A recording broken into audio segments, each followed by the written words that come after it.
Just ನಾವೆಲ್ಲ ಕುತ್ಕೊಂಡು ಒಂದು ಅರ್ಧ ಗಂಟೆ ಕಣ್ಮುಚ್ಕೊಂಡು ಯೋಚನೆ ಮಾಡೋಣ. ಏನಾದ್ರು ರೈತರು 1 ವರ್ಷ ಸ್ಟ್ರೈಕ್ ಮಾಡಿಬಿಟ್ರೆ, ಒಂದೇ 1 ವರ್ಷ ಸಾಕು, ತನಗಾಗುವಷ್ಟು ಮಾತ್ರ ಬೆಳೆ ಬೆಳ್ಕೊಂಡು ತಾನು ಬೆಳೆದಿದ್ದನ್ನು ಇತರರಿಗೆ ಕೊಡದೆ ಅವ್ನ ಮನೇಲಿ ಇಟ್ಕೊಂತಾನೋ ಇಲ್ಲ ಅಷ್ಟೇ ಮನೆಗಾಗೋಷ್ಟು ಬೆಳ್ಕೊಂತಾನೋ ಏನೋ ಒಂದು ಮಾಡಿದ್ರೆ ಒಬ್ಬ ರೈತ, ಈ ಸಮಾಜದ ಪರಿಸ್ಥಿತಿ ಏನಾಗ್ಬೋದು?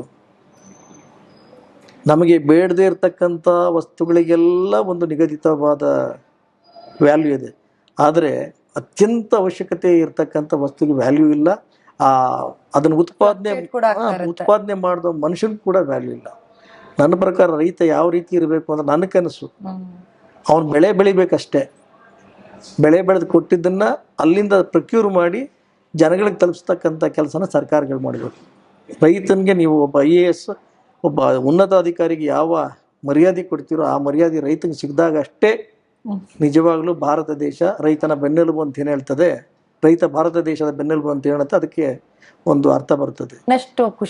ಅಲ್ಲ, ಪ್ರತಿಯೊಂದು ವಸ್ತುನು ನಾವು ಒಂದು ಅಂಗಡಿಗೆ ಹೋಗಿ ತಗೊಂಡ್ಬರ್ತೀವಿ, ಆದ್ರೆ ರೈತ ಬೆಳೆದನ್ನ ಯಾಕೆ ಅವನ ಹತ್ರ ಹೋಗಿ ನಾವು ತಗೊಂಡ್ಬರ್ಬಾರ್ದು?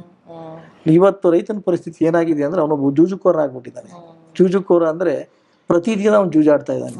ಏನಕ್ಕೆ ಅಂದ್ರೆ ಅವ್ನು ಬೆಳೀತಕ್ಕಂಥ ಬೆಳೆ ಅವ್ನಿಗೆ ಗೊತ್ತಿಲ್ಲ, ನಾನು ಬೆಳೆದ್ರೆ ನನಗೆ ಇಷ್ಟು ದುಡ್ಡು ಸಿಗುತ್ತೆ ಅಂತ.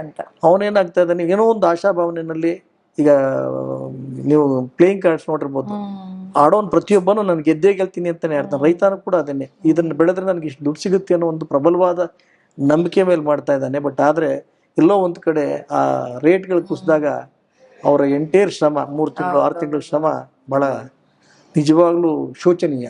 ಸೊ ಆ ನಿಟ್ಟಿನಲ್ಲಿ ರೈತನ ನಾವು ದೇವ್ರ ತರ ನೋಡ್ಬೇಕು ಅನ್ನೋದು ನನ್ನ ಭಾವನೆ.